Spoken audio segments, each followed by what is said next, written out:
Well done. You have succeeded beyond the dreams of anyone who would have watched you along the path of your journey. You have succeeded at everything that was placed before you, every obstacle cleared, every enemy vanquished, even your nemesis, long the mastermind of your woes, lies at your feet. Ultimate victory is yours, of course. And what price this victory?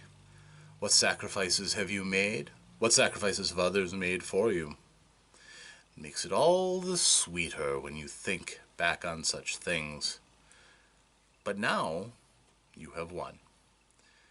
The prizes, of course, are dancing before you. And ultimately, you close your eyes basking in the adulation of those around you who have witnessed your victory. You feel yourself lightening. You feel yourself drawn upwards, bathed in radiance, at the wonderment of all those who are watching. All limits, all weaknesses cast off from your frame. As you rise, you feel yourself becoming one with a greater force around you. You are no longer of the world. You have transcended the world. You are now something more, something greater. And yet you sense out there are others like you, others of vast power and limitless imagination. It is to that pantheon of greatness that you are called. The court of this pantheon lies beyond banks of cloud and ether. But before you, a chamber which you enter. Is it perhaps the doorway before you pass through pearly gates leading to a paradise? Not yet, for you have but entered the Lair of OmnusI.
Greetings, heroes.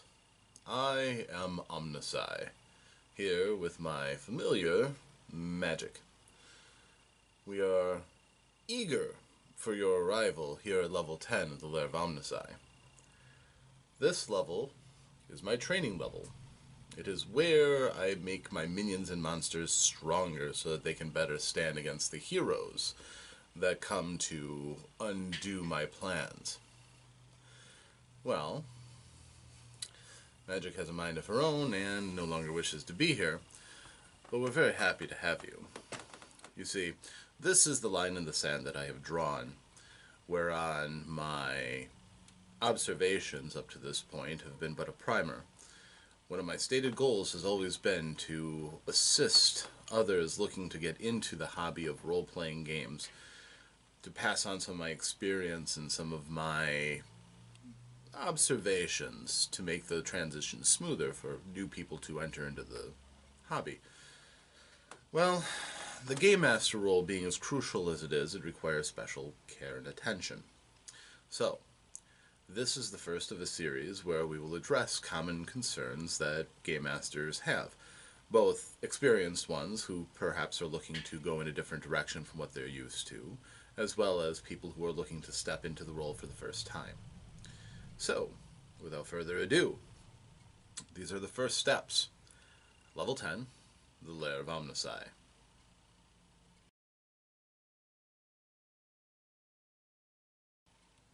If you come here freely and of your own will looking to become a game master for the first time, congratulations. You've already passed the first test by stretching out and attempting to gather more information, more lore, more experience. You've already taken the first step. The search for knowledge, the search for experience, is an essential one if one is going to become a game master of any note. Anyone can pick up a book, roll some dice, tell some people what happens. In a sense, that is mostly what game masters do.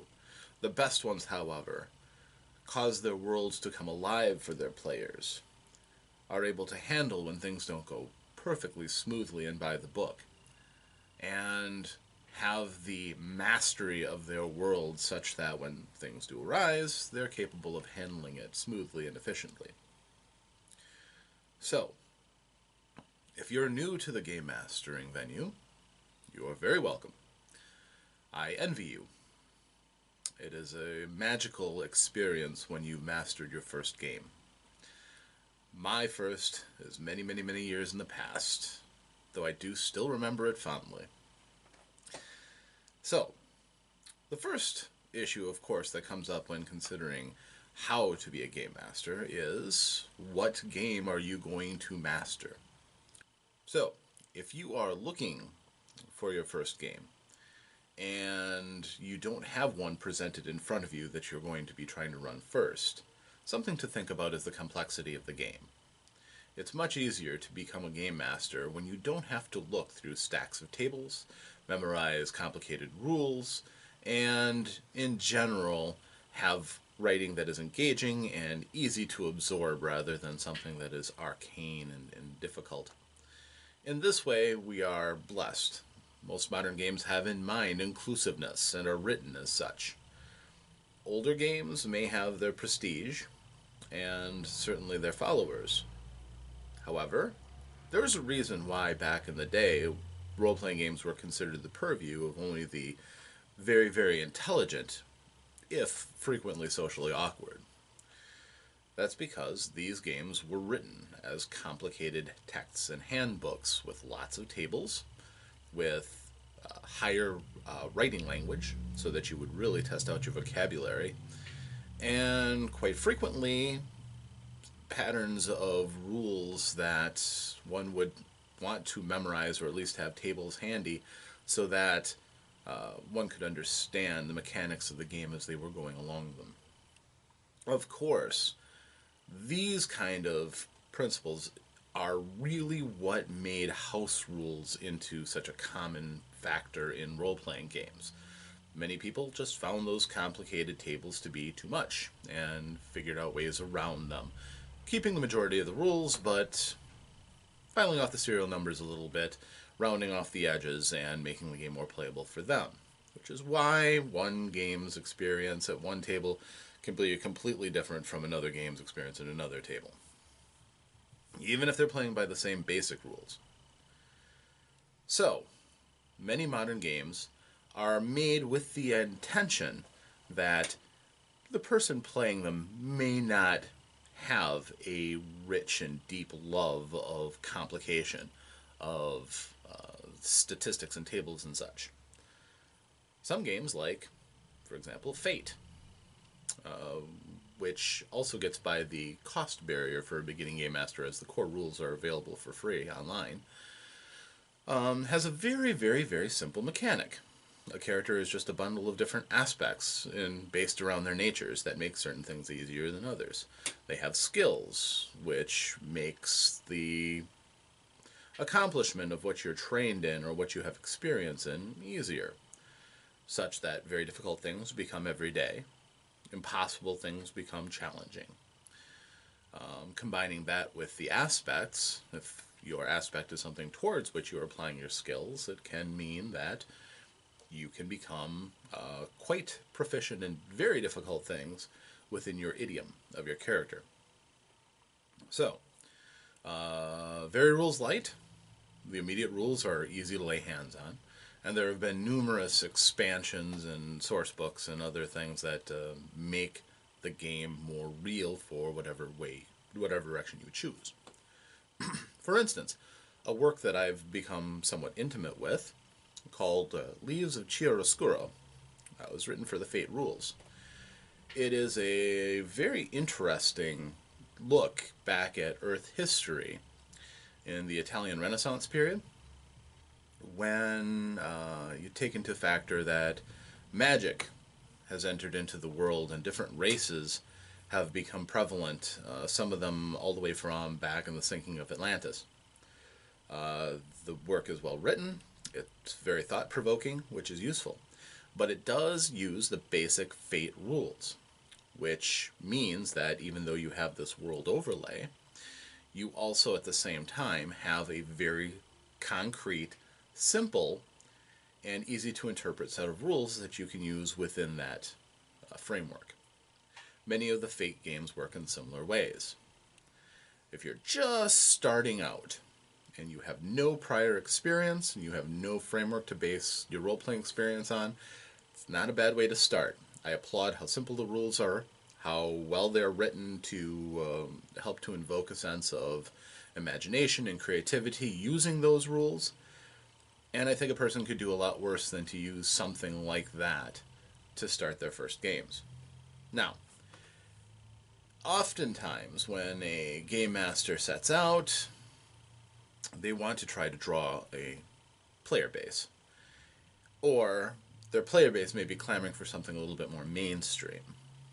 If that's the case, my experience with Dungeons & Dragons Through the Ages is that as each edition has gone forward, it's become easier and easier to grasp. Not because the rules are dumbed down and made more simplistic, just that they're more intuitive and easy to grasp. The writing has become more inclusive as well. And also, to a large extent, the latest edition has many of the advantages of the earlier versions. It draws material from all editions of Dungeons & Dragons. But at the same time, it maintains an excellent feel of what fantasy, high fantasy especially, role-playing is really all about. That's creating heroes that come from low means and progress upward until they are eventually incredibly powerful heroes of their world. 5th edition does that excellently. I do recommend it for anybody who's starting out. In addition, there are a lot of other games that may capture your interest, either ones that are focusing towards a particular theme, movie, book series that you might enjoy. For example, A Song of Fire and Ice by George R.R. Martin. The Lord of the Rings series has an excellent role-playing game out. Star Wars has had several iterations of role-playing games. If you love the Firefly TV show, well, there's a Serenity role-playing game. So these things are all easily available. The advantages of those are that they're going to include a large amount of the fluff that is the non-mechanical part of a game, the characters, the background, the things that prop up the campaign. If you're not creating out of whole cloth, those kind of things can be invaluable because they give you tent pegs that you can put your campaign's fabric and base it around. And that, in some games, is a large part of the text that you are purchasing. For instance, a game that I've played, Warhammer 40,000, the various iterations of that, a vast amount of those materials are purely about the fluff, the world around you and how it all works together. Not as much about the mechanics, which are relatively simplistic. Now, as far as the rules go, a game like Warhammer 40,000, as I said, quite simple. A person can get into that fairly easily, and it's a fairly popular franchise.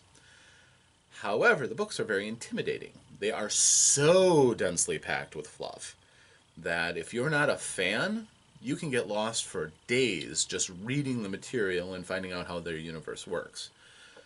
It's a worthwhile goal. I wasn't a huge fan of the actual war game itself, so learning about the world has certainly been quite a challenge. and inspired me to go and start reading some of the different novels that were written about the universe and such.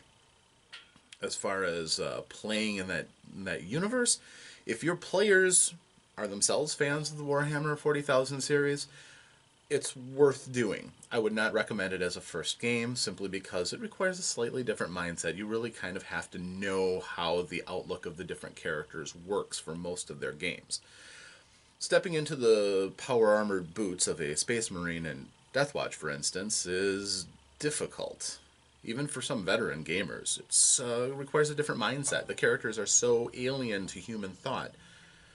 Likewise, games like Rogue Trader, your characters come from such a different background, it may be difficult to empathize with those characters.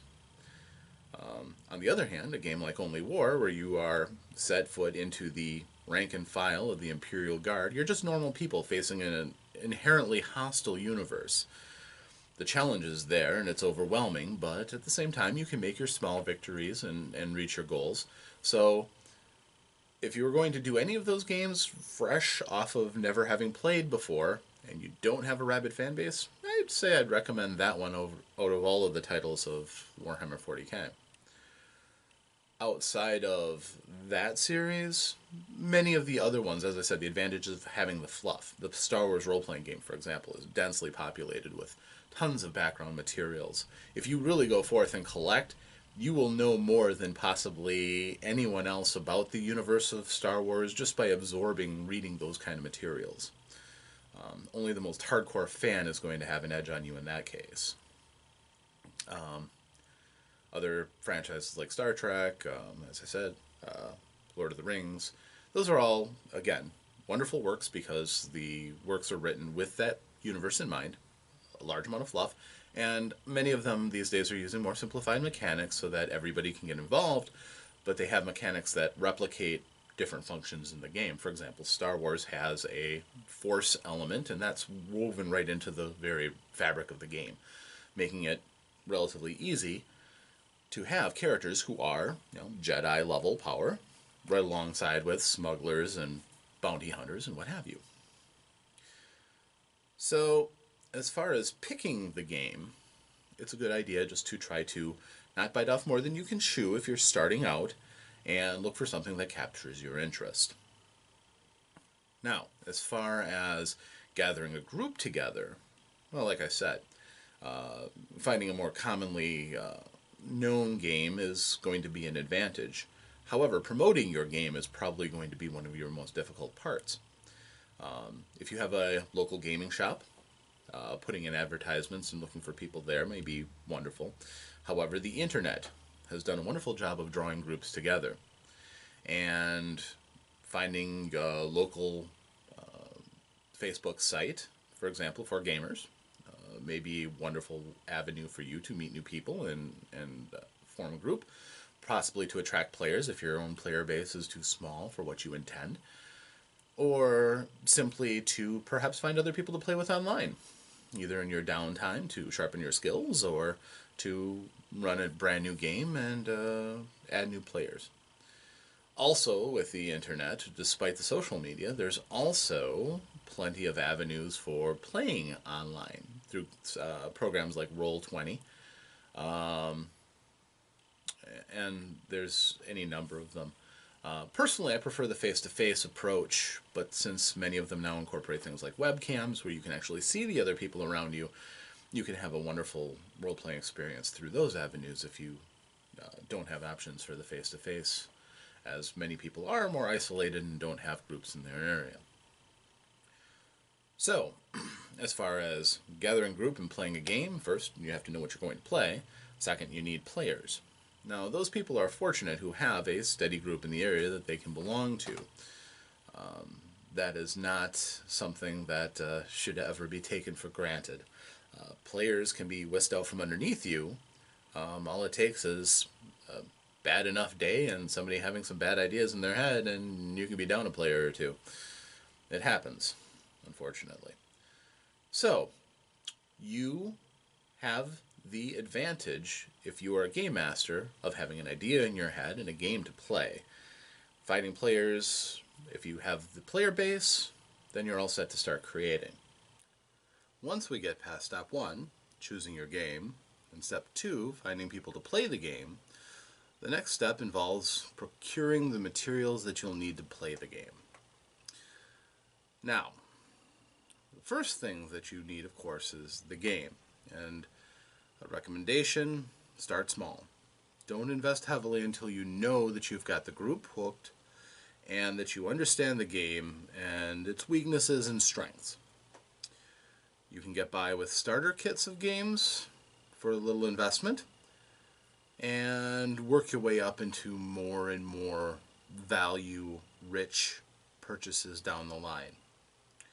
The core books, of course, are where most people would start once they get fully investing in the game. And then after that, feel free to expand outward depending on your interests. Especially, let your players' experiences guide you. If your players are expressing interest in some aspect of the game, encourage them to help you to pick up source core books that may help you develop those parts of the game that perhaps aren't as developed as you'd like. For instance, if you are interested in, say, the game Shadowrun, and your group is primarily made up of street samurai who are all cyborged up and have lots and lots of technology invested in making themselves more combat effective and more powerful. If they wish to pursue that element further, you could encourage them to assist you in purchasing the various Street Samurai catalogs or other gear books so that they'll have more toys to play with. A game master is oftentimes the person who ends up making the primary investments in the books that are used. After all, if the group breaks up, the game master who purchased the books has no doubt about who's going to end up keeping the books. But that can be very expensive. So, if you can get your players to help you share the burden of cost, that may open up what is available to you. As far as adventure modules and other potentially one-shot adventures and things, it's a good idea when you are getting your feet under you to look into those kind of investments. Oftentimes you can find some for a relatively little price. You can also go online looking for various groups and see if you can find free adventures that are available, things that people have come up with, or perhaps maps that inspire you for a new game or a new scenario in your game. After the books, of course, comes all the other fun little bits that make up role-playing games. Dice, for instance, quite often used as the determining factor for elements of chance within a game, as are in certain games decks of cards, or other specialized devices or mechanics within the game that are represented in some sort of physical form that you can purchase. As far as dice are concerned, as I said, we live in a golden age. And one of the charms of role-playing games is our ability to customize games to fit our personality, our personas within the game. For instance, my own personal set of dice are black with white pips. Two separate reasons. Number one, when I started gaming, black was cool. And black and white, you think cool things like pirates and things like that. So that's what I set out I was interested in. May not be the most exciting thing, but I liked it. Secondly, as I get older, I realize that these high contrast colors makes it the easiest possible combination for looking at your dice and at a glance just seeing what the values are. What you choose may vary. There's enormous selections of colors and materials that are out there. If you have a favorite local gaming store, they may have a large selection of gaming dice to choose from, of all the varieties. If they don't, or you're not exactly inspired by what they have, well, the internet has your back. There are a variety of sites where you can, for example, have 3D custom dice molded for you in a variety of materials. That could really excite your imagination. There, of course, are the old standbys as well. Companies like Chessex, Kaplow, Game Science, Crystal Cast, who have been making dice for ages, and they sell online as well, giving you access to tens of thousands of styles and designs, styles and shapes of dice, colors, themes. If you need specialized dice, that's another excellent way to get them if you can't find them into your local stores. So, that is the essentials that come with the investment into a new game. And fortunately, many of these things dovetail. For instance, if you get all of the dice required for a particular game, like, say, Dungeons and Dragons, you're probably going to have the right dice for a wide variety of other role-playing games as well. It's only games that really use specialized dice, like Warhammer Fantasy, or the new Star Wars games that have specialized dice, that those won't translate to other games. So, if you build up a collection of dice, you will be prepared for a wide assortment of games to play. Another thing that you may consider are miniatures and the materials to use them.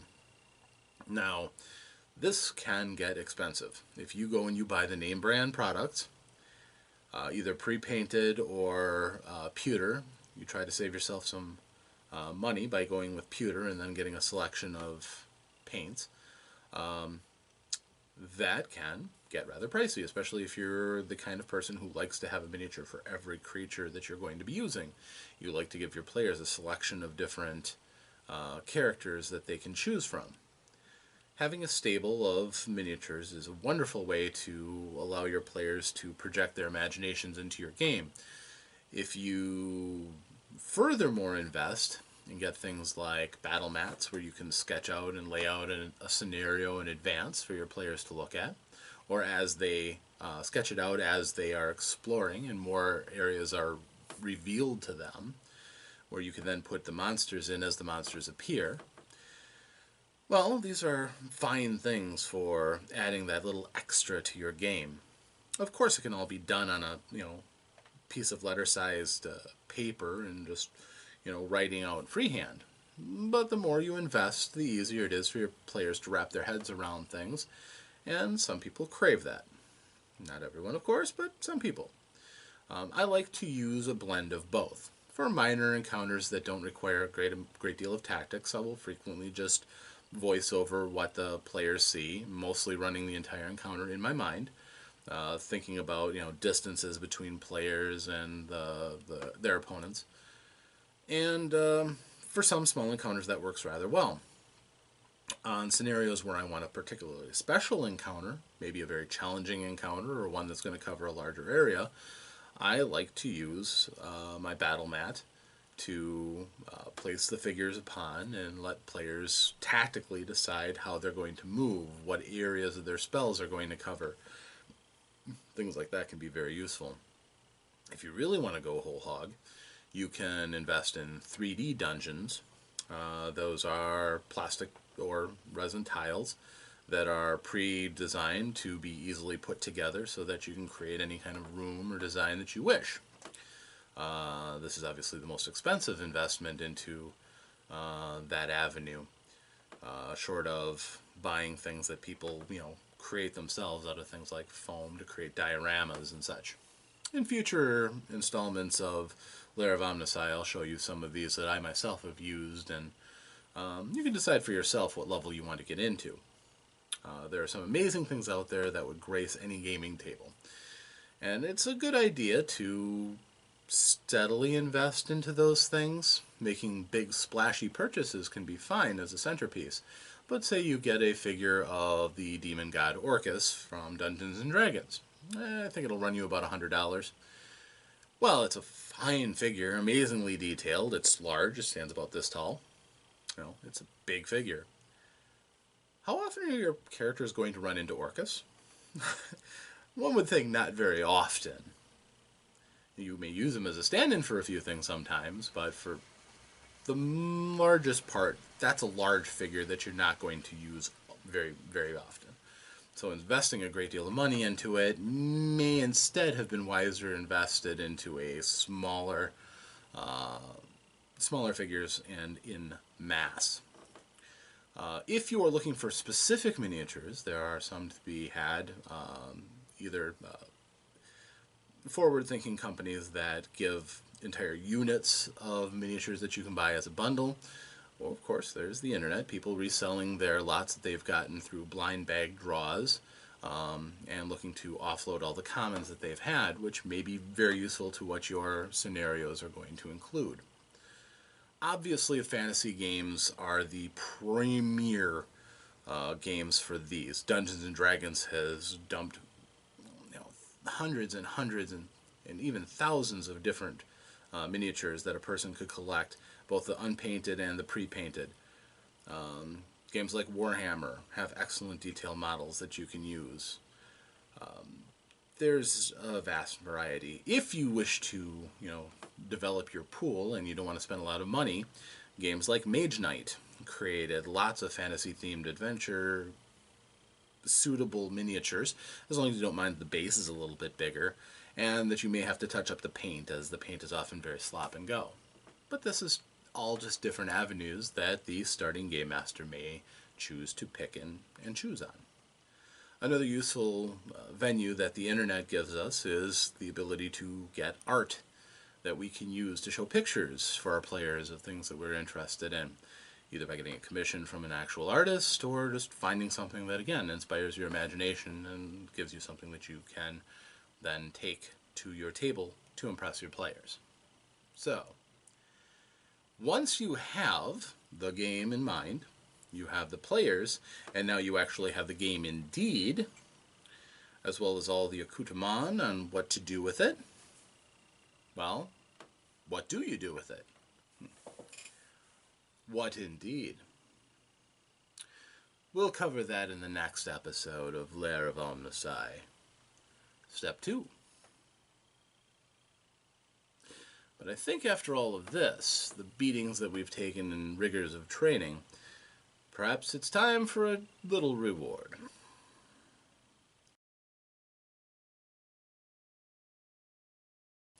If you've observed some of the shenanigans that go on here at the Lair of OmnusI, you may have noted that I do have a particular love of various props. Now, you may have seen in the intro of my videos this wonderful looking Warhammer. Nice detail on it, back spike, top spike, large crushing surface, wood handle, grip.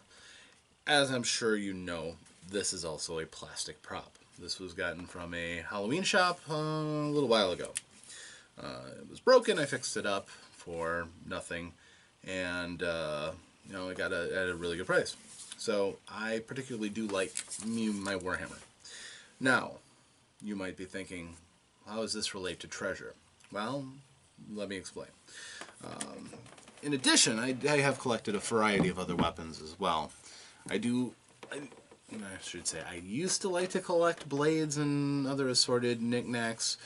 I cut down on that quite a bit after my son came into this world, because I know what I was like as a child, and I know that a house full of swords would just be too tempting. So I have drastically cut back on my collection. However, this is a replica katana. It is not a very high quality replica, but it gets the point across.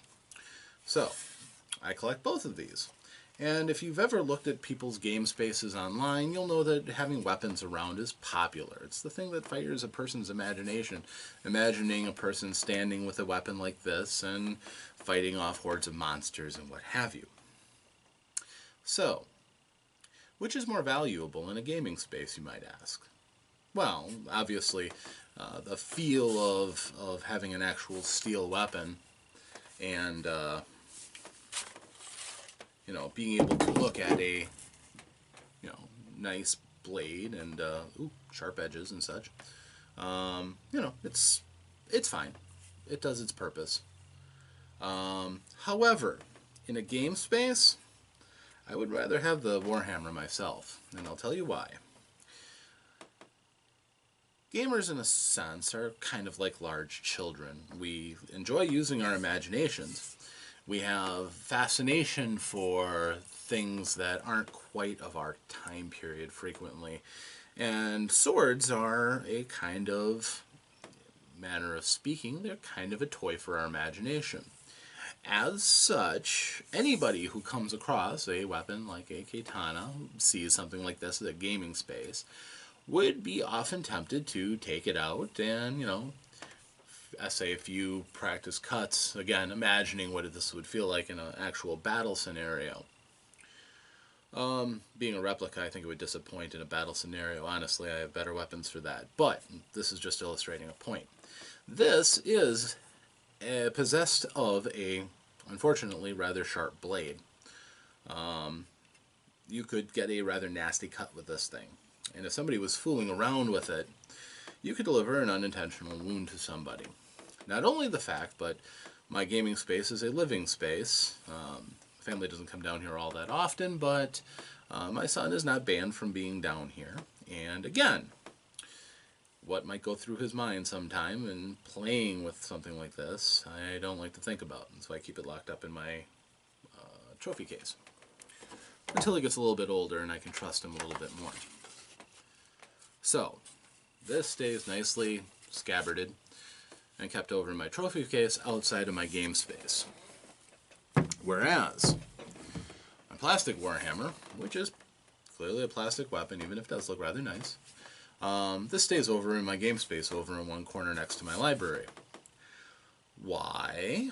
Well, two reasons. Number one, it looks nice. Number two, and more importantly though, if I want to stress a dramatic point in a game, for instance, say an entry into a room where the players don't know what to expect, I might press a prop weapon into their hands and say, okay, here's the door. Show me how you're going to go through that door. Now, this kind of has a little bit of an element of live action role play in it. And it's perfectly justified in this situation. Because, for instance, once I've put my player's imagination in the role of his character, now he has to think, there's a reason why I'm doing this. I need to be extra careful in this scenario so that my character doesn't die. I don't have something, tragic that happens. So perhaps that player, takes up his hammer, cocks it ready to smash something, and slowly creeps through that door, not knowing that perhaps there's a scissoring blade trap aimed for the midsection, where if he's holding like this in front of him, he may be able to block that blade with the haft of his hammer if he's not holding it up ready to smash something. Or maybe there's a monster ready to jump out, and he needed that weapon ready to smash something, so that when it came out, he might get a bonus because he had the correct tactical advantage that went into that scenario. And, I have a variety of different prop weapons. I have a prop flail, I have a prop great axe, and a broadsword, and a few other small swords. This I would use as a prop to, again, stimulate imagination in my players and to give them something physical that they can hold on to. And, again, use that as an aid for their imagination. I would not do so with a actual weapon because of reasons that I've just explained. So, prop weapons like these, another useful tool for the game master who wants to give his players a little treat on something to think about as they progress through your game. Just one extra tool in the toolbox for a game master. So, I hope that is useful to somebody out there who has some ideas about what they can do to liven up their player's experience. I know some people go so far as to have a doorway arch or something that's all decorated out like the dungeon, or different scenarios, but realistically it's just a part of the experience, nothing more. Something that you can easily use. Again, those things aren't expensive, but it's all optional. If you don't feel that there's any place for silly play acting in your game, that's perfectly fine. Just an option. So, I am OmnusI, thanking you once again for coming through my dungeon. In addition to what I have told you, I think over there I found a bag of coins. All told, 132 silver pennies and 12 gold pieces.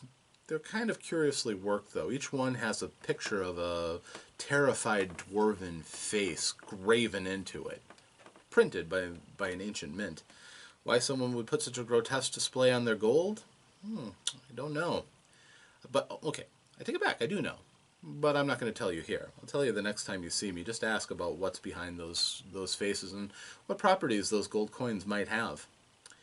Maybe something very useful to you in the future. I think that for passing through all of this and earning your marks, you deserve 15 lair points. A new form of experience that I'm going to be using here for the Lair of OmnusI. Make sure that you mark all that in your character sheet. Again, if you ever see me, we'll tally up and find out exactly how far along on the path of adventure you have traveled. So,